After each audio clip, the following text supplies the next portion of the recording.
This is a video that will ask you to take nothing for granted. It will ask questions to which you may assume you have ready answers. Our first question is, do you assume man has landed on the moon? If your answer is no, then this video will surprise you. If you do not take for granted that men have in actuality flown to and landed upon the moon and then flown back to Earth safely, then you are a true skeptic, and you will appreciate this video's powers of rational questioning, its scientific show-me, prove-it style. It's both unexpected and refreshing. On the other hand, if you answer yes to the question, have men actually flown to and landed upon the moon and so forth, then this video may irritate and annoy you. The handheld camera shots are not Hollywood lighted and not pre-staged. They are raw, ill-lighted, and shot under the glare of federal officials and their guards whose eyes, in some cases, blaze with hatred and contempt and the urge to arrest and officially punish. So we apologize in advance for a lack of slickness. In fact, roughness is the form true investigations and evidence usually takes. Evidence is neither huge nor glaring, and it can be small and hidden and difficult to see. And often, as you will see in this video, evidence of government lies are kept from the public's eyes behind wires, stone walls, and gates of secrecy. So instead of looking for the slickness that professional image makers have taught us to believe is truth, look instead and listen to a video that does not attempt to form your thoughts and control your thinking. This is a video that provokes your thought. It asks the unaskable questions and does not take governmental answers as gospel. So if your answer is no, I am in doubt about a man on the moon, then here is some of the evidence that you may wonder about. And for you who say, yes, I saw the moonwalk on TV, we simply ask that you suspend your annoyance with our improper questions while you see this video to its conclusion.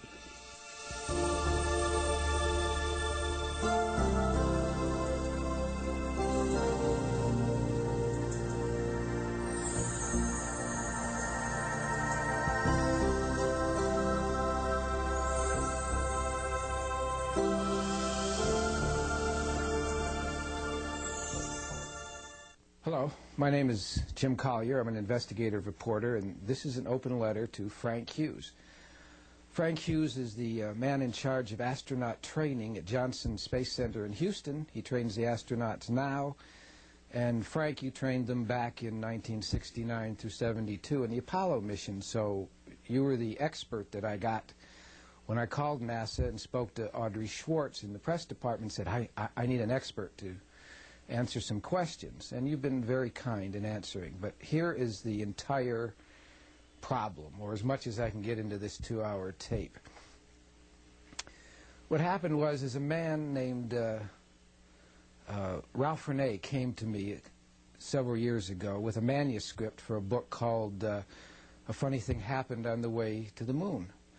And he was a physicist who had studied, a self-styled physicist, I guess the press will call him after this, but he knows his physics really well.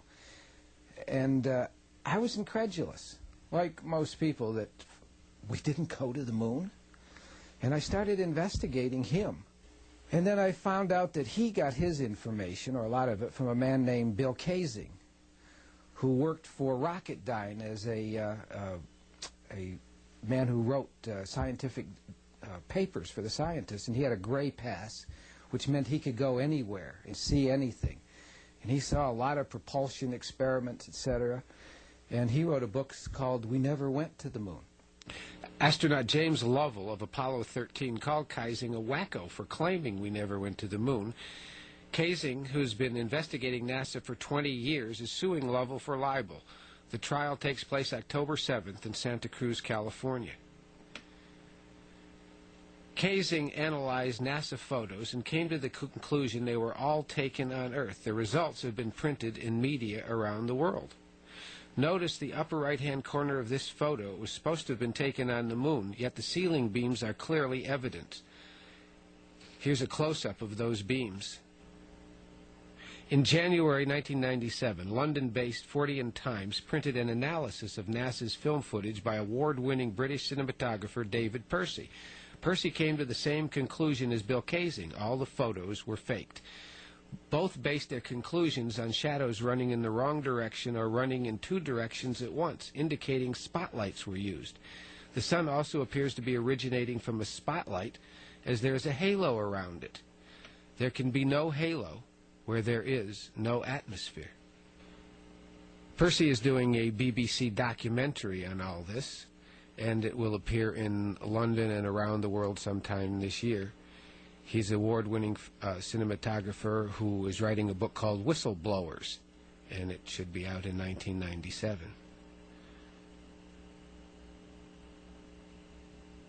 This famous shot is in almost every NASA book. You can see in the faceplate that the astronaut taking the photo of this astronaut has no camera, and the camera is shooting down on the head of the astronaut, making the camera at least 8 feet high. That's impossible. They were both on level ground in front of the spaceship.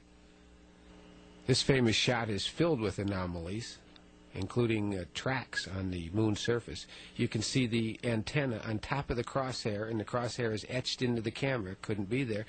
And just above this crosshair, the picture is airbrushed out. This famous rock has a Roman numeral C on it. Could not happen, and it also appears to be sculpted or paper mache'd. How can you have a round rock where there's no atmosphere, wind, rain to round that rock?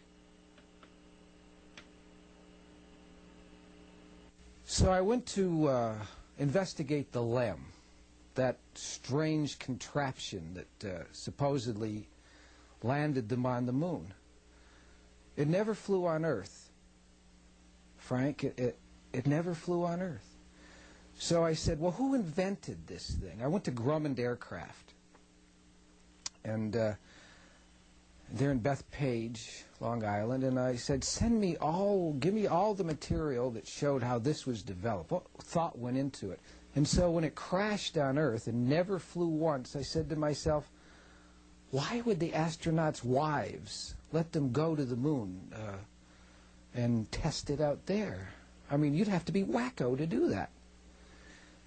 And a funny thing happened, Frank. They told me all the paperwork had been destroyed, that all they had was some PR pieces, a couple of photos, not even photos, they had drawings. I found that incredible. You spent $30 billion to go to the moon, and all the paperwork's been flushed down the toilet. So I went to the archives in Washington, and I went to the archives at NASA, and I went to you. There's no paperwork. The man who invented the LEM should have won the Nobel Prize. His paperwork on what made him think this would work should be in every museum that NASA has, but it's nowhere. And so the taxpayers spent $30 billion, Frank, on what half the world thinks is a hoax.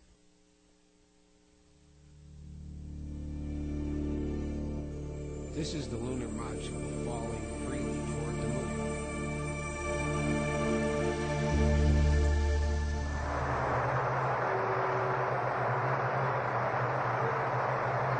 Okay, Jim, it was a little rush, but we got it done. Right here, 5-5, Jim, and we're sailing free. One, stand by one, Jim. Okay. You look just as pretty in Earth light as you do in sunlight.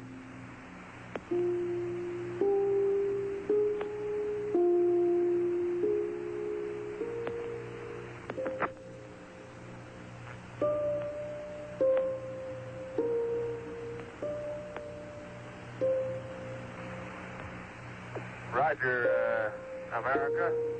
Have a good burn. You're loud and clear.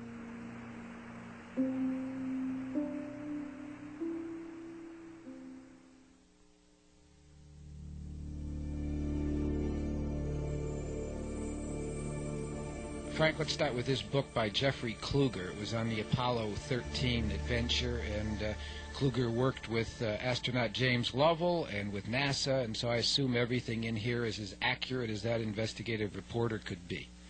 All right, Frank, this is the LEM, and this should have looked like a rocket. You can see how it's back here. It's lopsided. And these jets, this one, they're on the top. The theory being that when these jets fired, this is the rocket that held this thing up. When these fired, it should have tipped it over immediately. I want to know the scientific principle, the aerodynamic principle that would have kept this contraption from tipping as soon as these top rockets fired, because we see it later. You'll see going along the moon's surface, and it's going horizontal to the ground. In other words, these were making it move. But if it's floating on this, 10,000 pounds of thrust right here, and these shoot off, what scientific principle would keep this thing from tipping down and turning and spinning and crashing to the ground? This simulator, the LEM, flew once on Earth, and it blew up, almost killing Neil Armstrong, who bailed out. The LEM never flew on Earth. Now, Frank, one of the most important parts of this investigation was whether they could get in and out of the LEM. And it says in this book by Jeffrey Kluger is that an overlooked fact of the lunar module design was that the door opened inward toward them instead of out, which made it almost impossible for them to get out. It says here that the size inside the LEM where the two astronauts were was barely the size of 2 phone booths. And I measured that. It was 24 inches by 36 inches, and I don't believe they could have gotten out, but we'll see. We're at Space Center, Houston. I have a meeting here with Frank Hughes. Frank Hughes is the chief in charge of astronaut training. He was the only man, he claims, who's left from the Apollo missions, and anything Frank Hughes says should probably be considered gospel. This is a simulator. Remember, this is not a wall here. This I know, but he couldn't get his backpack past the bars that are here. So even though it went back, you couldn't back up because there were metal bars across here. So he could not back straight in. I don't know about bars. Well, you'll see him up there. There's enough room that you could turn around. You know, you could put it on, you could get yourself situated, your buddy helps you get it on and get it running. Now, did they... You had to fold these things up. Remember, this is what I was talking about, the folding up of the controllers. Right. Okay. But the panel sticks out here about 8 inches. Yeah. So it takes up... can I measure that? Sure. It takes up about... if that's 36 inches from the front to the back... It takes up about 8 of those inches. But you have plenty more inches here. Yeah, but you can't back up into that, Frank. That's my problem. I mean, they may be there, but... You can back up into it. That's what I'm saying. For you. All right, you have about 24 inches from here to the front of this panel. Now, when they come from the command module into the LEM, they have to come through this tunnel and drop this hatch. And this space from here across is also only about 32 inches at best. It's slightly less wide than the front door. All right. Here's where this is half the section. One man stands here. His feet are rooted to these. This holds him from floating down here, these sections. You'll see it in the video. This is half the door, about 18 inches. And from the front to the back is about 32 inches, because when the doors open, the door hits the bulkhead in the back. This right here keeps them from backing up into this bell area with their backpacks on, and they stow their equipment up here. So it's hard to back up in here. This curve is equal with the floor right here. So they can't get into this section at all. And you'll see that there's wires and tubes here keeping them from They have to watch where their feet go. So it's so tight in there that two men in full suit with backpack cannot move. I misspoke. The door is actually 16 inches wide here. Half the door. It goes 32 inches to the bulkhead in the back. And you can see on the sides that it's filled with instrumentation. And you can see the bell here goes up 18 inches. And they were laboring under the suitcase-sized backpacks that they would have to wear on the moon. And that they had to crawl out on their hands and knees. And that they had to waddle. They were so puffed up, ballooned up is the words. They're in their backpacks, ballooned up in their suits. Here it is here, balloon-like suits, laboring under their backpacks, that they had to waddle in there, Frank. In other words, they couldn't bend their legs. They couldn't bend over in the middle. Under 4.5 pounds of pressure per square inch in their suits. And so there's a real question as to whether they could get out of that limb or not. And according to this book, it was an idea overlooked by Grumman. Seems to me that should have been the first thing you did, Frank, that NASA did when they went to Grumman to build this, was say, hey, these astronauts need a certain amount of room to get out of there. But that didn't happen.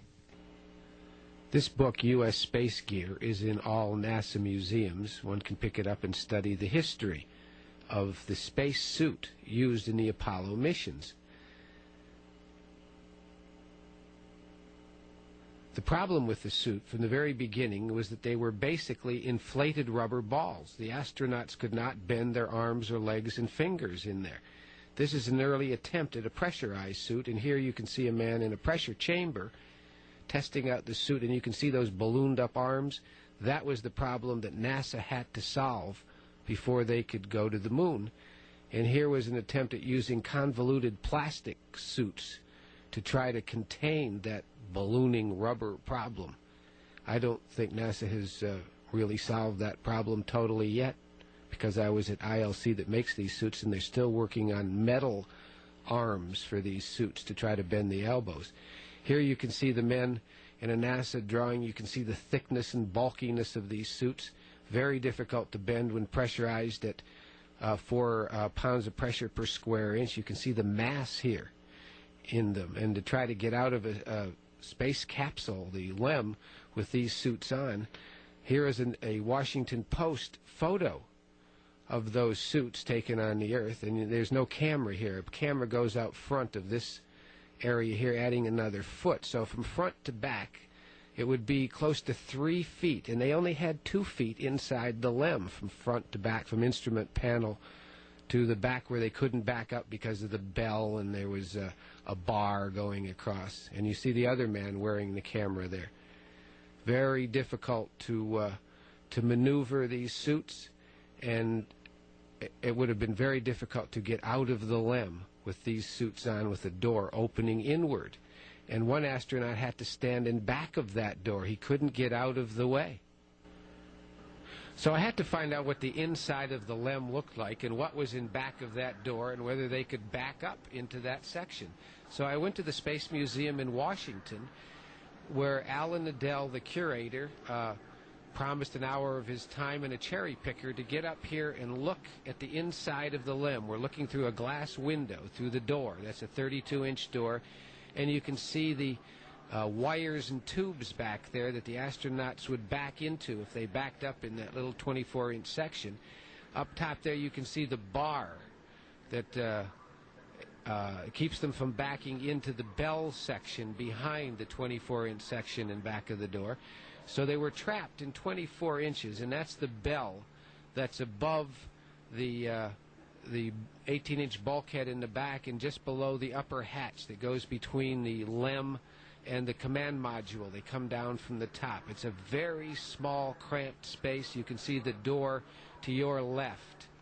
That's above the bell. That's the bell. There's about 3 feet between there and the ceiling, where the hatch is that they come between the command module and the LEM. There's the door. It's about 2 inches wide, taking up more space. And you can see that instrumentation in back of that door. They couldn't back into there with their backpacks on without chancing breaking or those instruments are flipping toggle switches. It was very delicate. They could spend the rest of their life on the moon if they made a mistake back there in those bulky suits. That's what I was trying to get. But now you can see the instrumentation again. I'm trying to get a cherry picker here to go up because the curator, Alan Adele, was giving me a hard time. I drove 5 hours to get to Washington to measure the inside of the LEM. You can see the floor there from front to back is 32 inches, 24 of it usable because the upper panel is in the way above the door, and you can see the delicate tubes and wires there that they couldn't back into without possibly breaking. They had to be very careful. You don't have two chances, and one astronaut had to back in back of that door once it opened to the inside, and it's only 36 inches from side to side and 24 inches to the back. And so the astronaut had to get out of the way. Two men in there, shoulder to shoulder, were cramped like two men in a phone booth. Now here's Alan Adele, the curator, who refused me the cherry picker in the beginning after promising me I could have it. But I finally got him to give it to me. And it's coming now so I could get in closer to measure it. And Adele was not happy with me at all. Now we're trying to get in closer. This is through the side window of the LEM. I'm trying to show you the panels on the side where they couldn't put their backpacks in. That yellow bar is in the center. And this here, you can see the space between the ceiling and the bell there is about 3 feet. There's the top of the bell. That's above the engine, the bell. And they come down through the hatch between the LEM and the command module. Those holes in the floor are where their feet are attached to keep them from floating, and you can see the astronaut stations are directly in front of the door. And they couldn't back up into this bell section either, so they were trapped in the middle. Anchored to the floor here, and that these would have to be stuck to the bulkhead door. So Frank, I asked you if there was an official manual telling them how to exit the LEM, and you said no. You said each crew had to figure it out for themselves. But there was no actual manual telling them how to do this, right? Oh yeah, we have procedures. But in a manual somewhere I could get a copy of? Sure. Do you have a copy of it? I don't personally. We can look for one. I mean, we had checklists for everything. But you don't remember what it was? There was no standard? Yeah. Each crew pretty much had their own deal. Frank, each move of the crew was choreographed to the second, and yet nobody told them how to get out? That's an incredible statement to make. So I went to Boeing. They built the rover, that little car that they ran on the moon. And Boeing said they had no documents either. They'd all been destroyed. All been destroyed. You're looking at the rover, and you can see all the equipment on the front. It could not double over in half. All right, Frank, now you told me that the rover was not folded over when it fit into the LEM. We'll get to that later, but I want to show you this here now. You can see here in the NASA drawings that the wheels are folded up and it is folded over in the middle. In fact, it looked something like that, folded over, and the wheels fold up. And this is 3 feet from here to here, so this is about 2 feet long. You can see here that this is how it would have had to have fit into the section of the LEM where it fit. This is the design, and this is 4 feet. This makes this about, at least over 2 feet. This, Frank, is how it was folded up in the side of the LEM, and that's how it looked folded up, only you dispute this. You say that it was not folded like this. You said it was folded on a 90-degree angle, and that's going to be very important coming up. Let's talk about it. All right, now, this is NASA's concept where the front and the back of the rover were folded over onto the chassis. What you say happened, Frank, was that the front was folded on a 90-degree angle like this, and the tires stuck out the front and the back. It would have looked like this, with the tires sticking this way, and you would have had to fit it into the side of the LEM. This would have been 8 feet long. the LEM section was only 5 feet long, and when I spoke to Grumman, they said they never enlarged that size at all. They would have had to have increased the size of the Saturn rocket by 3 feet to fit this in. And this is how it looks in the rocket ship. The LEM is in this section. These sections pull apart, and this nose here, this probe, attaches to the LEM here. It does a somersault in space. So I went to Houston to photograph it because I doubted it could fold in half and fit into the 5-foot section, and you agreed with me, Frank. You said it folded on a 90-degree angle. All of these pieces, first of all these things that stick up in the air like the antennas and everything have to be put on after it's unfolded. Right, I'm talking about the metal, the white metal boxes there. Okay. The seats fold down forward, so they're flat. Right. Okay. And you can see the hinges. No, I want to talk about the stuff in the front. Yeah, well, let's talk about the whole thing. Okay. This stuff in the back, right, is a tool module that's set on there, so that comes off. They put so that on the moon? Yeah. Yeah, that comes from that other equipment bay. Remember I pointed it out okay. on the LEM? Okay. All that stuff is in there, all your tools and everything. So that's off. That's flat. Okay. All right. The seats are where your batteries are. Right. You're sitting on the batteries, effectively. Okay. All right, so the seats fold down, flat. Okay. Right. And now, right behind or in front of each of these wheels, there's a hinge point. Right. Across. Okay, so then this piece folds up this way, 90 degrees. Right. That takes the whole back end up off the ground. Right. And then the back part, just in front of the wheels, folds the other way. So it folds over. So Does this back piece fold flat over the seats? No. Okay, no. And does it the just front folds piece? 90 degrees. Does the front? Okay, and the front does too. Now another thing. The astronauts had this camera made for them specially to photograph stars. Now, had stars been photographed on the moon, the astronomy buffs here could have said, absolutely, we went to the moon because they know how to orient that kind of thing.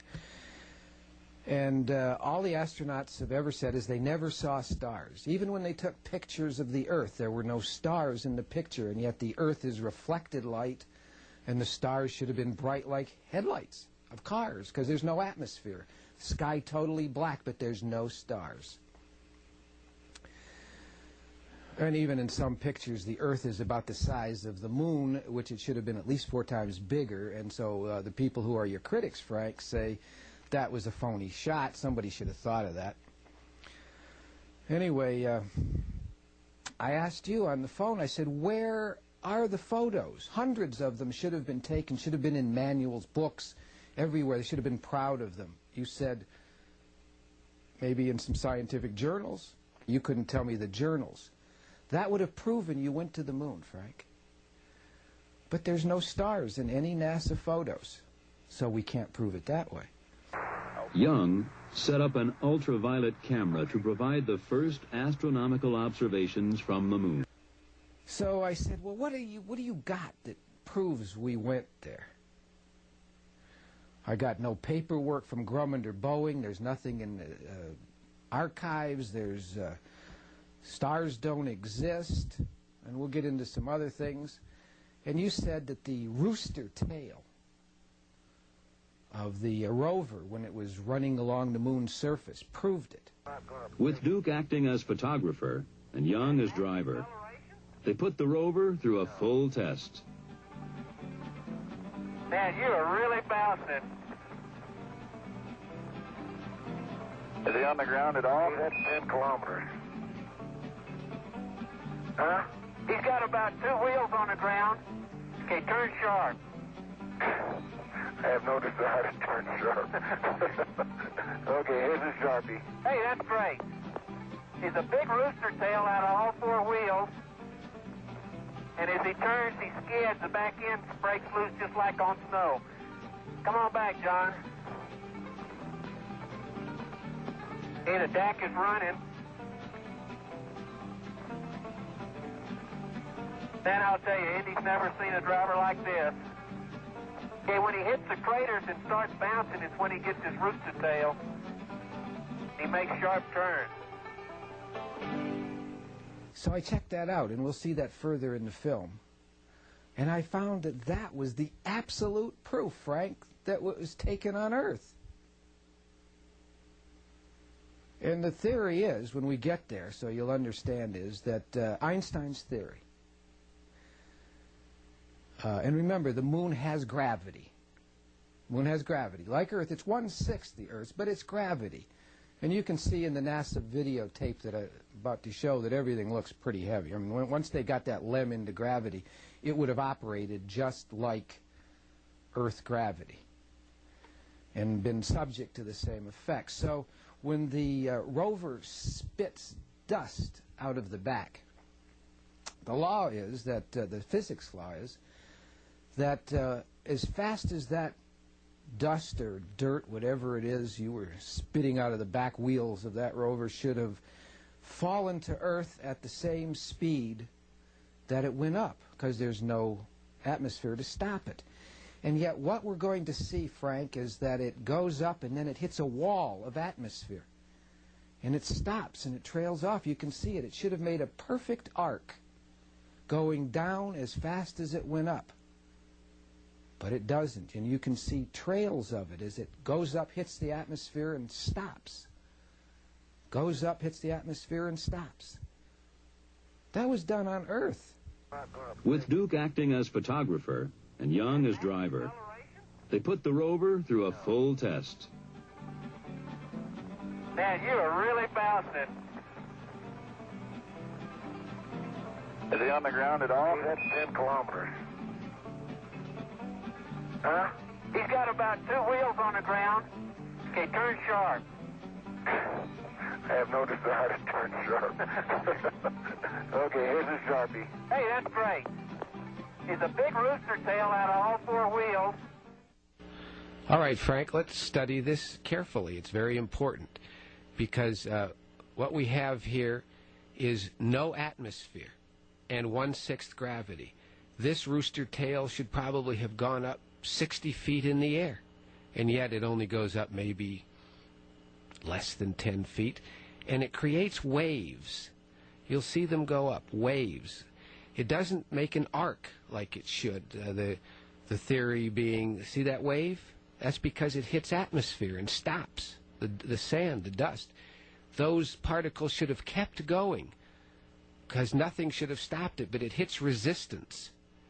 And you can see it go, and they don't go up very high for no gravity. So let's take a look at this again. I mean, this is a very important point. This whole car, this whole rover problem, the side of the LEM was only 5 feet high. And yet, when this car was folded on a 90-degree angle, it would have been anywhere from 8 to 11 feet long, Frank. It could not have fit in there. And later we're going to see when they take the LEM in Apollo 15 out, I mean the rover out of the LEM in Apollo 15, you don't actually see them doing it. You obscure the photography so you can't see them take it out of the side. Now watch here. We're going to have those waves. A body in motion tends to remain in motion unless stopped. And the only thing that could stop this soil would be atmosphere. And that right there, those waves are where it hits the atmosphere and stops, Frank. I want to know what NASA scientific principle says that that's wrong. How on the moon could it create a wave like that? The dirt should have gone all the way through in a perfect rainbow arc. Watch again. It's very important. See those waves coming back in? Waves, lines like on a graph, telltale signs that it's hitting a wall of thick atmosphere and the dust is being suspended in it. They should not be there.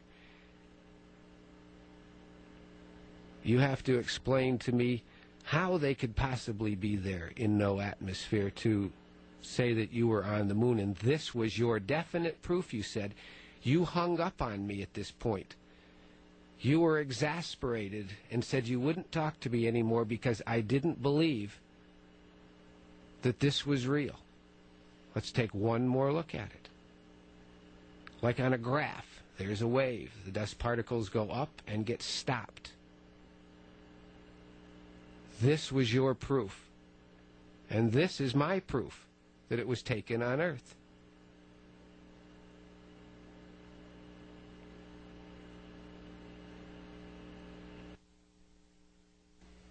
So there's my problem. I'm willing to say we went to the moon, Frank, if we can get past all the technical problems we're about to see. If I can see some paperwork, if I can see anything that proves it. And the video we're about to see, the official NASA video, appears to be all a fraud. Warning them, and as I recall, Main B was the one that had a amp spike on it once before.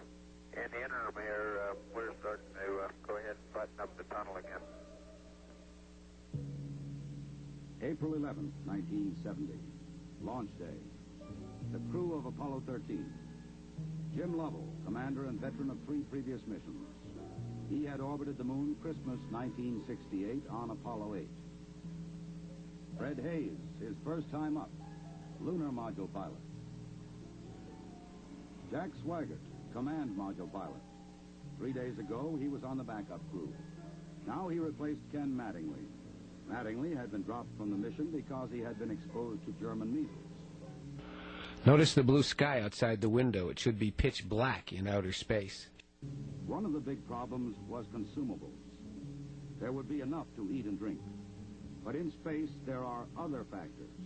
Oxygen to breathe, electrical power to keep the spacecraft alive, water to cool the equipment and keep it operating. To conserve the electric power and cooling water, the cruise ship... Now look at the white light coming in through this window. You can't have white light without atmosphere. It should be pitch black. And see the blue light coming down in the lower right-hand corner coming in from that window? And blue light coming in from this window? The consumables, cooling water, electric power. The LEM water gun was leaking, and we shut that off. I guess it leaked about a quart of water, I would estimate. But it took me about 2 days to get my feet dry. And so I noticed this tunnel coming down from the top of the ceiling of the LEM. What could it be? The next point, Frank, that we'll see in the picture is you said that this hatch right here opened toward the back, this way. And you can see right here, Frank, that it opens toward the left-hand side.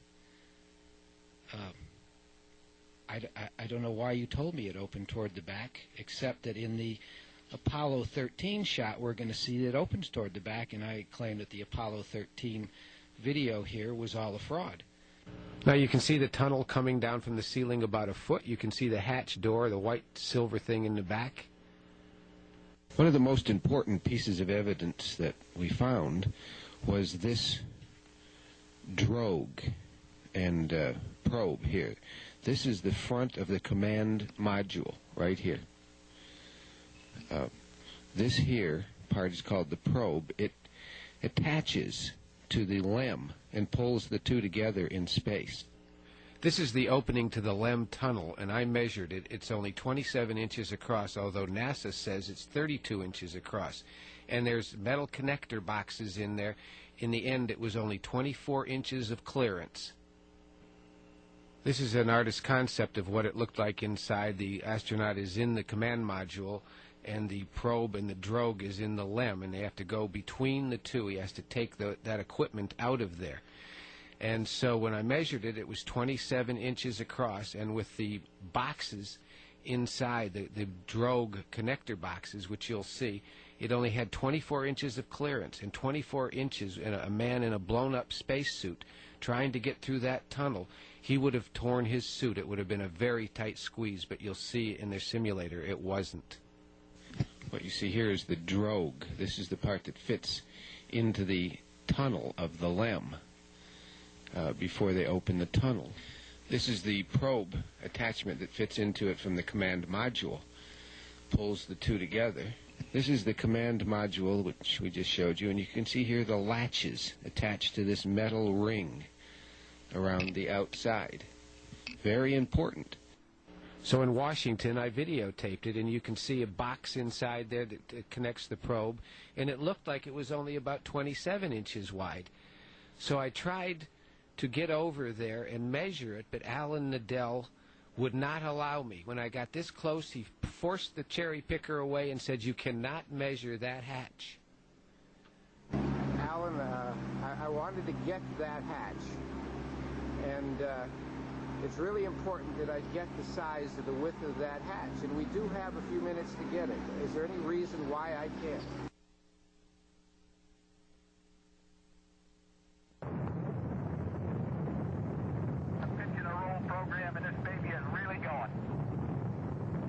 The next day, Pete Conrad and Alan Bean entered the lunar module, leaving Dick Gordon in the command module. This tunnel is much too wide. The real tunnel is only 24 inches. I measured it. And the top hatch, you can see it comes down. I reached inside in Houston here, Frank, and I got the camera in. You can see that it is attached to the left and that it's only about an inch down from the ceiling. That inch is very important. You couldn't waste 10 inches of space, and yet in the simulator in Apollo 13, you will see that the tunnel comes down about a foot. It's not the same tunnel, and that this attaches to the left-hand side, not to the rear. Therefore, the Apollo 13 shots had to be taken in a simulator and not in the real LEM. And you can see that this hatch opens to the left. There are too many rivets and no connecting latches in this tunnel.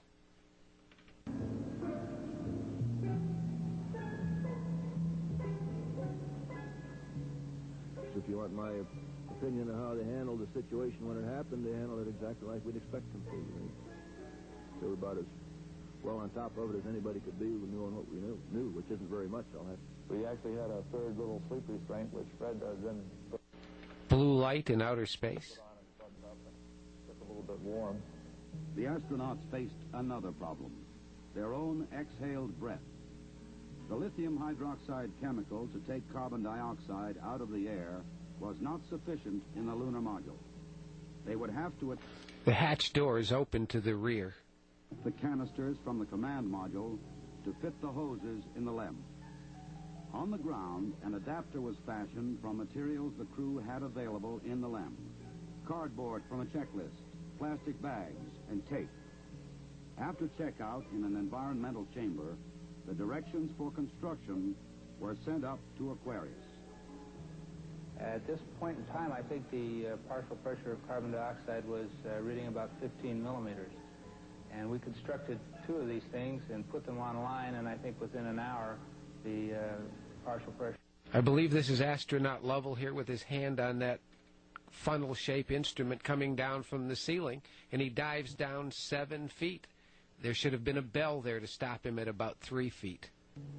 So you see that survival now became one of initiative and ingenuity, and had whether we could make it back or not. But in a situation like that, there's only one thing you can do. You just keep going, and you just keep thinking up where you can get more consumables. And so that's exactly what we did.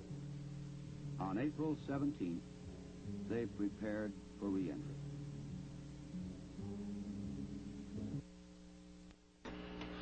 Let's talk about hypergolic fuel, which was used in the LEM. Unsymmetrical dimethylhydrazine and nitrogen tetroxide came out of these side thrusters. These propelled the LEM horizontally along the surface of the moon, and yet we never see the dark red opaque smoke coming out of these rocket thrusters or the one on the bottom. We should have seen that because the smoke burns dirty. So I asked you about that, Frank, and you said... If it had hypergolic fuel, and so it with hypergolic fuel is opaque when it burns. Opaque. It has smoke. There's no smoke. No smoke in hypergolic fuel. I mean, the combustion is very thorough. Okay, I mean, the 2 chemicals combine so well. Frank, the chemicals don't combine well. They burn terribly dirty and opaque. If you look at it, there's a real problem with seeing it, but you don't see any, except at the initial start of a blast, you know, when it fires, before the mixing gets complete. And that's what you see in here, actually. Down no, I'm talking about underneath there, too. Well, it was the same ones. The same fuel was used for these as for the others. Uh-huh. And So you're saying that the hypergolic injector fuel does not create a black smoke at all? Black Clear. smoke?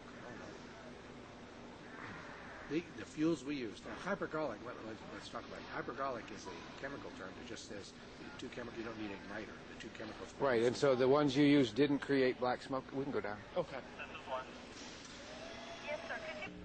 You were taking advantage of me there, Frank. You knew I meant red, opaque smoke. But you did say that when these rockets blasted off, the beginning smoke should have been opaque, dark, because it didn't have complete burning. And yet we do not see that in these three blast-offs, Apollo 15, 16, and 17.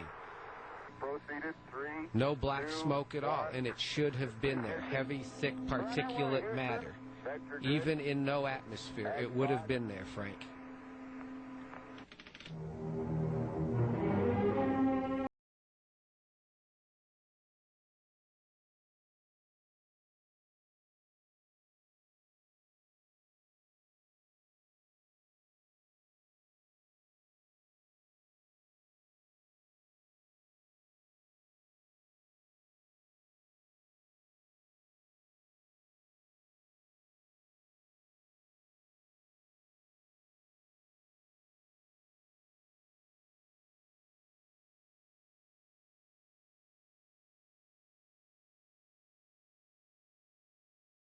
Edwin Buzz Aldrin.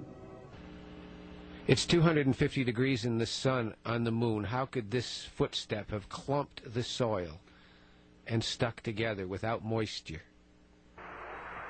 Bring you loud and clear, Houston, LS.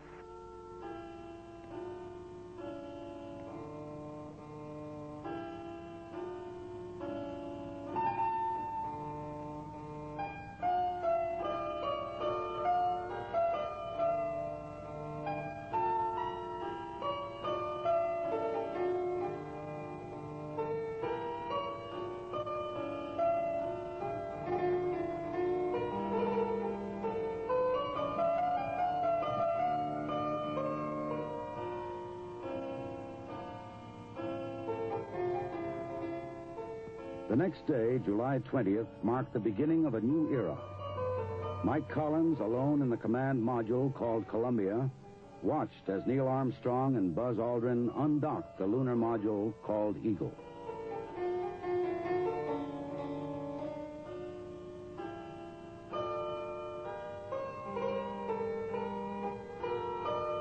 As the Eagle rotated slowly, Collins inspected it carefully. For now it was time for the descent to the surface of the moon and into history.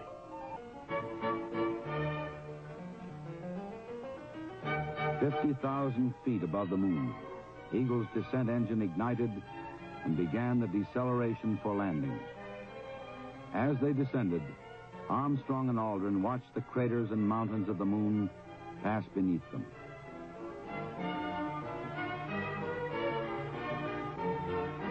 You're a go for landing, over.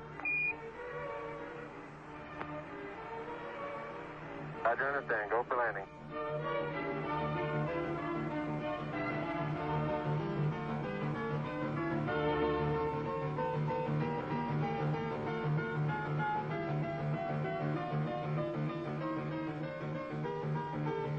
At this point, the Eagle rolled onto its back to give the landing radar surface acquisition. Now the crew was flying blind until the slow pitch maneuver brought the lunar horizon to their view. 100 feet, 3.5 down, 9 forward. 5%. 185. Okay, 75 feet. That's looking good, down a half. 6 forward. 60 seconds. Lights on. Down 2.5. Here they're going horizontally along the moon's surface, being pushed by those top rockets. They should have had rockets on the bottom of that LEM pushing the mast where the jet thruster is. And as they're coming down, you see no opaque smoke coming out of the rocket thrusters, either the top ones or the bottom ones. And we do not see a cloud of dust coming up here. It should have been a horrendous 10,000 pounds of down thrust should have covered that soil there, but we don't see it. We still see the pock marks right there in the soil. It should have put up a tremendous amount of smoke and soil. Okay, engine stop. We copy you down, Eagle. Now look at this shadow of the LEM. It's exactly its own length, and notice there's only a couple of white spots within the black of the shadow. Tranquility Base here. The Eagle has landed. Now here's the famous picture of the LEM on the moon surface with no crater blown beneath it at all, nothing. The rocks and pebbles are all still there. That definitely upsets people who investigate the moon. What should have happened was this NASA photo of a tremendous dust storm. It should have obscured everything. Now look at this shadow. The LEM is exactly its own length here, and look at the internal shadow, the white spots. I want you to roll your film back after this and check this shadow out again, because you're going to see some now see that shadow? See how it changed? The white light in the middle, that could not possibly have happened within seconds. And we're getting a picture on the TV.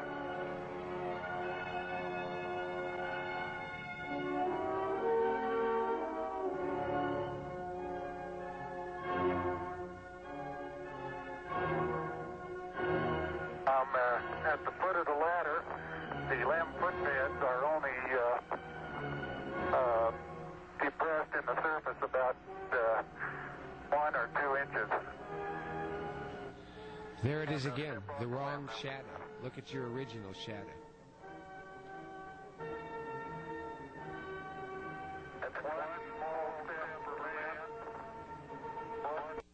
That one small step for man should have been made on rock and not on soil that clumped. It should have been blown away, and there should have been a crater beneath that rocket. Science lead for mankind.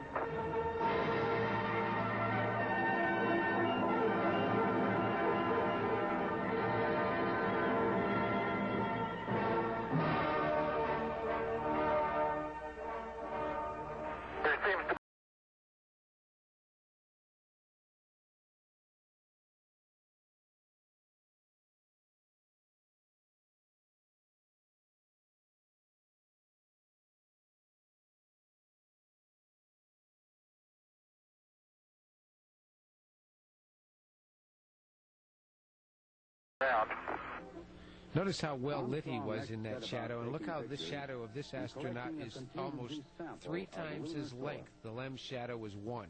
And it was time for Aldrin to join him. He's lit up like Disneyland on the dark side with no atmosphere. How come? Now I want to back up and partially close the hatch. Making sure not to lock it on my way out. Particularly good thought. That's our home for the next couple hours. We want to take good care of it. There you go. Okay, now I think I'll do the same.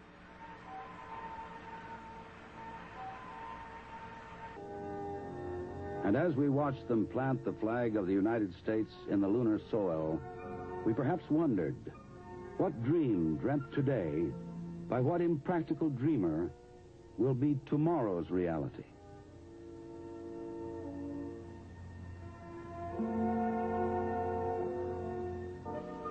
This video is what first made people believe we didn't go to the moon. You can see right through the astronauts as if they were ghosts. It appears to be superimposed and not real.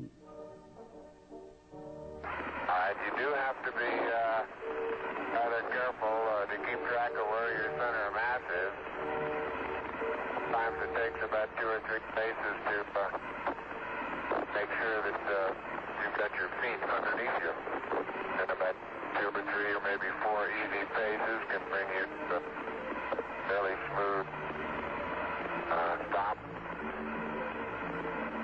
Like a football player, you just have to Put out to the side, cut a little bit.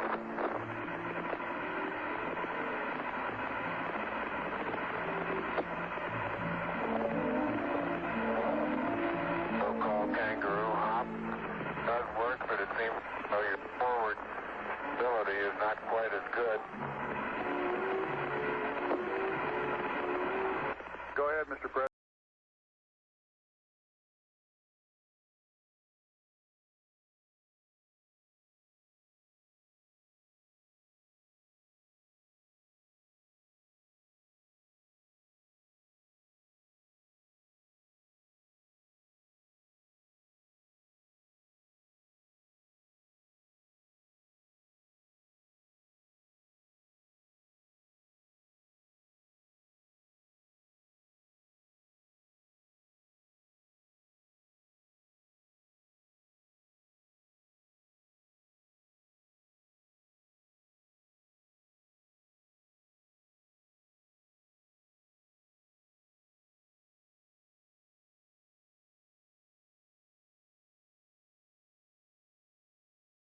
Watching their loping, skating stride, it was as though we peered through a lens that distorted time itself.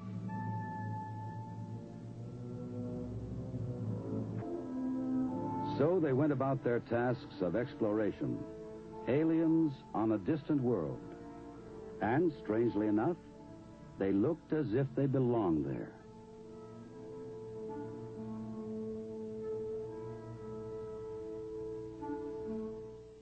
And here's that famous photo again. They're on the moon. You can see that the ghost in that picture has no camera. He should have been totally clear. And he's about 18 feet away. And the camera is being taken from a down angle above the astronaut. That's impossible with a camera on the chest of the man taking the picture. You have approximately 3 minutes until you must commence your EVA termination activities. Over. Roger, understand.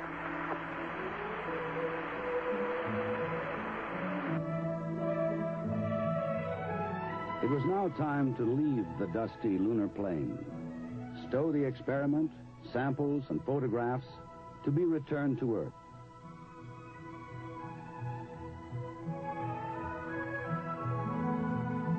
Verified secure. Next, jettison the now useless equipment, clean house in the Eagle,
Charles Pete Conrad, Richard Gordon, Alan Bean. Apollo 12 lifted off in the driving rain. Pete Conrad reports the yaw program is in. Tower clear. Pitching a roll program, and this baby is really going. The next day, Pete Conrad and Alan Bean entered the lunar module, leaving Dick Gordon in the command module. Hey, I'll tell you what we're parked next to. What? We're about 25 feet in front of the surveyor crater. That's good. That's how we want it to be. I bet you when I get down to the bottom of the ladder, I can see the surveyor. Okay. Down to the pad. Okay. Man, that may have been a small one for Neil, but that's a long one for me. Oh, you'll never believe it. That's what I see sitting on the side of the crater. Now, Pete Conrad collected a preliminary geological sample. Notice the length of his shadow. It's more than 3 times his length at this point. But I can walk quite well. Seems a little weird, I'll tell you. How Al Bean left Intrepid to join Conrad on the surface of the moon. Good shape. Okay, I'll pull the hatch closed here. Okay. Don't lock it. How did they get this kind of lighting on the dark side of the LEM with no atmosphere? See the river cone over there. And we're about almost 2 hours now. That's at least 30 minutes up there. It's going to take longer than we expected. How does the sun have rays with no atmosphere and perfect seeming in each photo?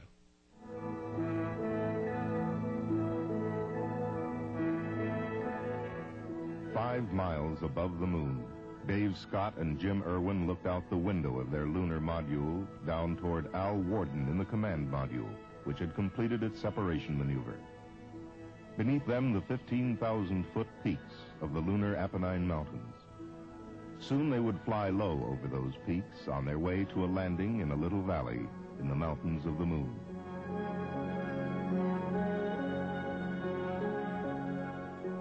Coming up on pitch over. 64. Okay. We have LPD. LPD. Coming right. Out their window, they could see the sinuous meanderings of the lunar canyon known as Hadley Rill as they brought their lunar module, call sign Falcon, toward its landing, and the beginning of what would be one of the most significant chapters in the history of scientific exploration. Here they're moving horizontally along the ground in very precision, slow motion. The 10,000-pound thrust rocket below them is holding them up from falling because they weigh many tons. And the top thrusters have to push them. Those rockets, those top thrusters should have been on the bottom, pushing that mass. But they're not. That's a very big question in the development of the LEM. I want to see how they figured the top rockets wouldn't have tipped this over. And now they stopped it. So precision, and it's coming down. And you can see this pudding effect of the moon's surface. And you see these light rays starting to come, but they're not dust because they don't cover anything. You can still see the pudding underneath. It isn't covering, and it isn't coming from the rocket center, which is in the center of your picture. It's coming somehow from the front, and nothing gets covered up. And there's no corona of dust thrown out here from the rocket, and there's no fuel. On the plane ahead. I can see Pluton and Icarus. As Scott stood describing the craters and mountains, we on Earth perhaps did not yet realize the scope and extent of the coming mission. Aboard the lunar module was a small dune buggy-like car called the Lunar Roving Vehicle, or just plain Rover. The astronauts would travel miles in collecting samples and placing and conducting experiments. There are no sharp, jagged peaks. There are no large boulders apparent anywhere. The journey of Apollo 15 had begun 4 days earlier, July 26, 1971. The crew, Dave Scott, spacecraft commander and veteran of Gemini 8 and Apollo 9. Jim Irwin, lunar module pilot, who would explore Hadley Rill and the Apennine front with Scott. Al Warden, command module pilot, who would remain in lunar orbit operating an extensive array of cameras and experiments and making observations. Hello, Houston. The Endeavour is on station with cargo, and what a fantastic sight. Oh, this is really profound. I'll tell you, this is absolutely mind-boggling up here. Gentlemen, I can well imagine that a foreign planet must be a weird thing to see. Their first job was to get the Watch them take the roving rover out of here and see its those storage wheels bay. flop. That would have probably broken them. Coming down okay? All the photo or video of this is fuzzy and obscured. It's all we have of NASA trying to show this rover coming out of the side of the limb, and for sure it was not folded on a 90-degree angle. Like soft powder snow. Next, the astronauts tried out the rover. During this test drive, one failure showed up. The rover was designed to steer through both its front and rear wheels. I don't have any front steering, Joe. It's like this rear steering, Dave. Yeah. In use, the absence of front wheel steering would hardly be noticed. Then they loaded the equipment they would need for their geological survey and boarded the rover for their first exploration.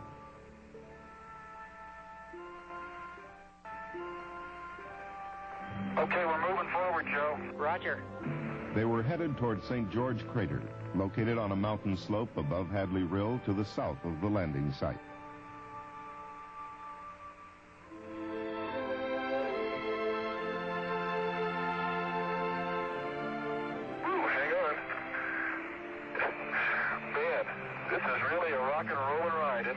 There would be a stop to collect samples at a smaller crater called Elbow. They would also drive core tubes into the lunar soil to collect contiguous specimens from beneath the surface. But now it was time to return to the lunar module. Not to end this first work period. They're traveling, and notice but this to mountain begin in the another upper phase. right, and notice the sun is coming from the right. You may have to reverse your video a couple times to see this, but you're going to see this exact same landscape again. And the sun will be coming from the right when you see this landscape again, but they'll be going back the other direction. This is their only demonstration that gravity is 1/6, and it fails miserably. Watch this. Spectacular demonstration. Oh, well. Enough of that. Lovely. What was that? They should have thrown a ball in the air, and it should have gone up 60 feet. Why didn't they do that? We drive up sun here, and I can see Mount Hadley, and the linear patterns in it are really remarkable.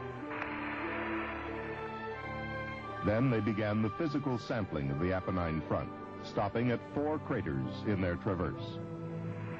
Oh, boy. It's a nice little crater, isn't it? It sure is. Okay, Jimmy, let's go to work.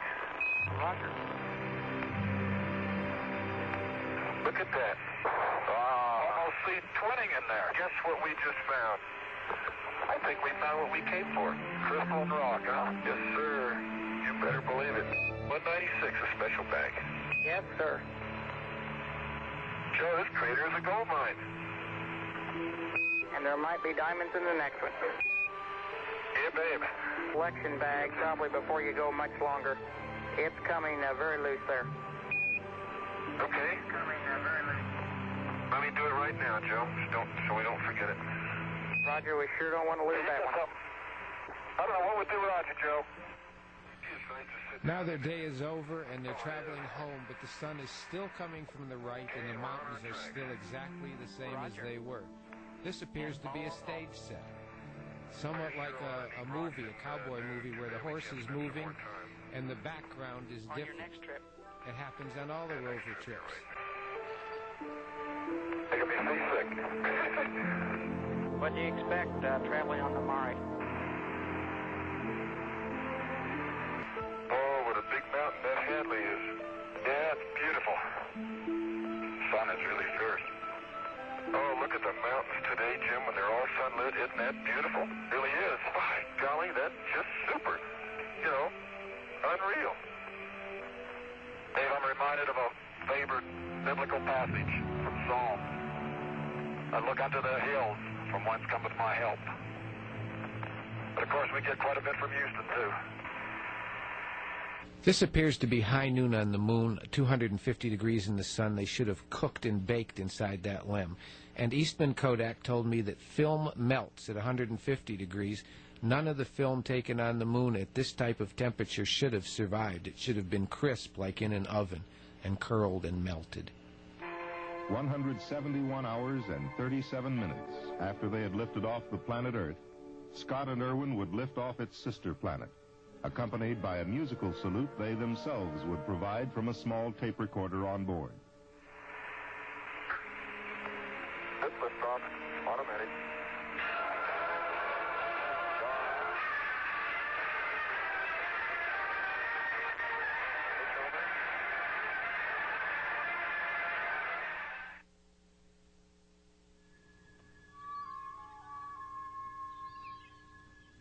April 16, 1972.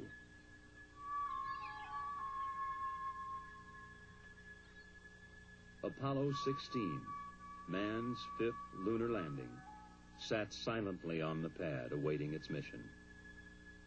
Inside the astronaut quarters, its relaxed crew ate Sunday breakfast. John Young, a veteran of 3 previous space flights, was commander. Ken Mattingly, command module pilot, would conduct orbital experiments around the moon, while Charles Duke explored the lunar surface with Young. April 22nd. Young and Duke would find themselves strapped into a small electric car called the Rover, bouncing across the lunar plateau known as Descartes. The old water bag is working super. This is going to be a good day, Charlie. Yow! Woo! Man, that's a great big skid. We're doing 10 clicks, Tony. Covered me with dust on that one. As Young and Duke rode the bucking rover to the lunar formation called Stone Mountain, NASA geologist Farouk El-Baz wrote on a blackboard on Earth, "There is nothing so far removed from us to be beyond our reach, or so hidden that we cannot discover it." René Descartes. As John Young would later remark, Apollo 16 would certainly help prove that René Descartes was right. Almost like a freshly plowed field that's been rained on. The subsequent maneuvers all went without a hitch. Then the next day, April 20th, Young and Duke undocked the lunar module preparatory to landing, leaving Mattingly in the command module.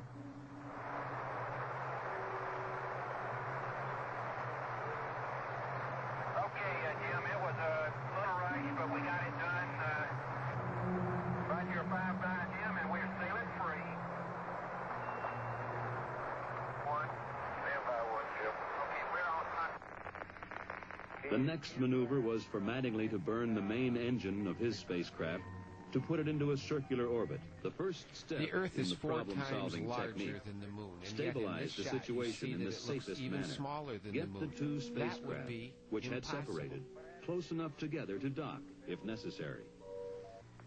Here they are landing, and you can see the pudding effect of the soil. And now you see those strange, what I call special effects light rays. If that were really sand, it would be covering up all of that, which is beneath it. But it doesn't fill in holes, doesn't cover mounds. And it looks like light rays photographed underwater, not dust being shot away at a 10,000-pound thrust rocket engine. And you can see here, nothing gets covered up, nothing changes when it lands. There it is.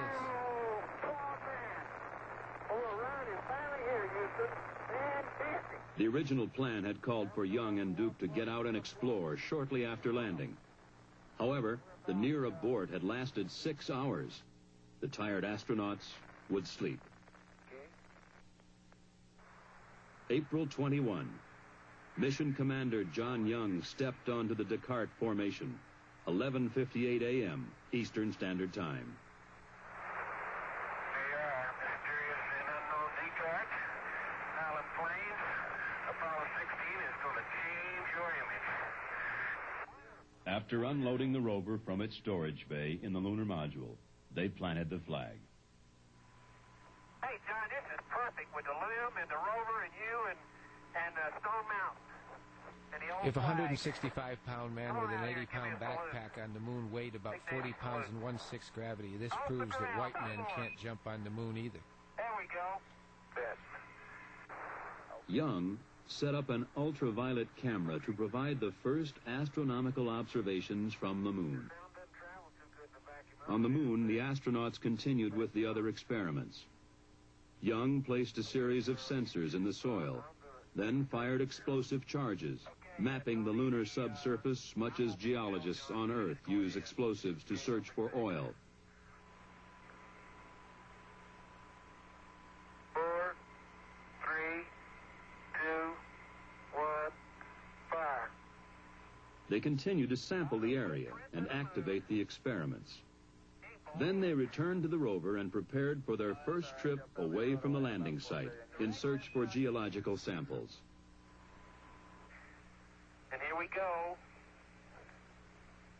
Their first traverse would take them about 1 kilometer west of the landing site. They would make 2 stops to collect samples and conduct experiments. Now, this is the most interesting thing, Frank. There's the rover on the top of the hill. Notice the rock in the center. It looks like an alligator with its mouth open. And look at all the other rocks. You're going to see them again. John, you're just beautiful. That is the most beautiful sight. Note the rover on the top of the hill. On the rim of that crater. Young used a portable instrument to measure the local magnetic field. He would later record the most intense magnetic field ever found on the moon, far higher than scientists ever suspected. It's really some crater. As you come around there, there's a rock in the near field on this rim that has some white on the top of it. We'd like you to pick it up as a grab sample. This one right here? That's it. This one right here? That's it. You got it right there. There would be one more stop before they got back to the lunar module to close out this EVA. With Duke acting as photographer and Young as driver, they put the rover through a full test. Man, you are really bouncing. Is he on the ground at all? That's 10 kilometers. Huh? He's got about 2 wheels on the ground. Okay, turn sharp. I have no desire to turn sharp. Okay, here's his Sharpie. Hey, that's great. He's a big rooster tail out of all 4 wheels. And as he turns, he skids. The back end breaks loose just like on snow. Come on back, John. Hey, the deck is running. Man, I'll tell you, Indy's never seen a driver like this. Okay, when he hits the craters and starts bouncing, it's when he gets his rooster tail. He makes sharp turns. Then it was back to their lunar base, activate experiments, and close out EVA-1. April 22nd. The lunar surface temperature in the sun should be around 135 degrees today. Today they were headed a little over 4 kilometers south to climb their rover up the side of Stone Mountain. Man, we are really going up a hill, I'll tell you. Their first station, a crater 700 feet above their lunar module. And there it is again, Frank. The same mountain, the same alligator rock, different time, different day, no rover in the background. This has to be your biggest embarrassment. This was a stage set somewhere in America. Isn't it, John? It's absolutely unreal. They should have caught this, but they didn't. If there's ever proof that you faked all of this, this frame alone would do it. Shot somewhere in the American desert. It's all showbiz, Frank. Today, men first left the protective atmosphere of Earth to walk in the vacuum of the moon. And we may wonder, will our lives ever be the same? Will future generations look back from the Earth, from another planet, from another star, and say, this was the beginning? But those future generations, Frank, are going to look at that moon, and they're going to say, why didn't they ever throw a ball in the air and make it go 60 feet? 6 times what we could have thrown it on Earth. That would have proven there was no gravity. And why, as Jules Verne suggested in his epic about going to the moon, didn't you put reflectors up there? Reflectors would have been seen by observatories and astronomers from the Earth till the end of time. Why didn't someone do that? So I started thinking about that, and I started thinking about the space between the moon and the Earth, outer space. And that got me to the Van Allen radiation belt. So I went to the World Atlas by Rand McNally, and this is what we found. We found that the Earth is covered with layers of atmosphere. That's the difference between the Earth and the other planets in the universe. And the atmosphere protects us. The ozone layer is what keeps the ultraviolet rays from the sun from killing all the organisms on Earth and destroying the Earth entirely. Then there's the stratosphere. It covers a certain amount of space, and the mesosphere, and you can see those squiggly lines. That's radiation from the sun. That radiation is deadly. It will kill. The reason that there's no life and that scientists look at other planets and are amazed when they find life is because the radiation from the sun will kill all life, all organisms. Solar flares come up from the sun and they radiate through the entire universe, and they will kill anything, including men who go into outer space. But what protects us, according to a man named James Van Allen, who discovered this layer right here, the magnetosphere, is this layer. It's about 560 miles up, and it stops that radiation from coming into the Earth. But if you go beyond that layer, you get into a soup of radiation that will kill. And if you're running around on the moon or in a spaceship not protected by lead, you'll most likely die. And in the years of 1969 to 1972, that was some of the biggest solar flares in the history of solar flares that we were covering, according to Ralph Renee's book, NASA Mooned America. He did some extensive research on that and found that solar flares at that time were enough to fry the astronauts. So I started wondering why the astronauts' wives would allow them to go to the moon unprotected. Chromosome damage, sperm damage, cell damage would definitely be a problem when they got back. And that sent me to the U.S. Patent Office, where I found this drawing. This was a 1969 patent by a man who had studied the problem extensively. Now, that was the year we went to the moon. And in his working paper, he analyzed the problem of radiation in outer space and came to the conclusion we'd need something like this lead contraption to protect men, not only there but around the spaceship, or they would be fried by radiation and most likely kill, definitely periods of vomiting, and that's never talked about by NASA. And when the spaceship comes back, the lunar module comes back into Earth, we never hear about them testing it for radiation contamination or any of the tests on these men for radiation contamination. So the question is, why would they consider sending a man to the moon or to Mars now without some discussion about the protection you would need to go beyond the Van Allen radiation belt?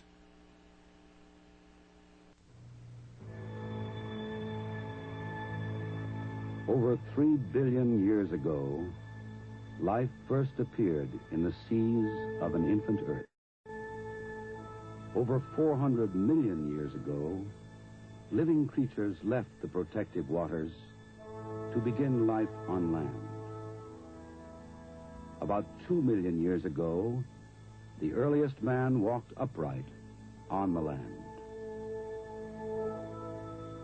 204 years ago, James Watt made improvements to the steam engine and began the age of technology, forever altering the course of man. 66 years ago, two men named Wright again changed the pattern of life on this planet. I have a few notes here I want to add.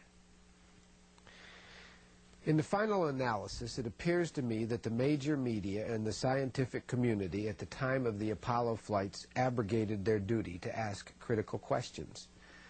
I suspect that the politically charged atmosphere of those times, that is, to beat the Russians to the moon by the end of the 60s, caused NASA problems.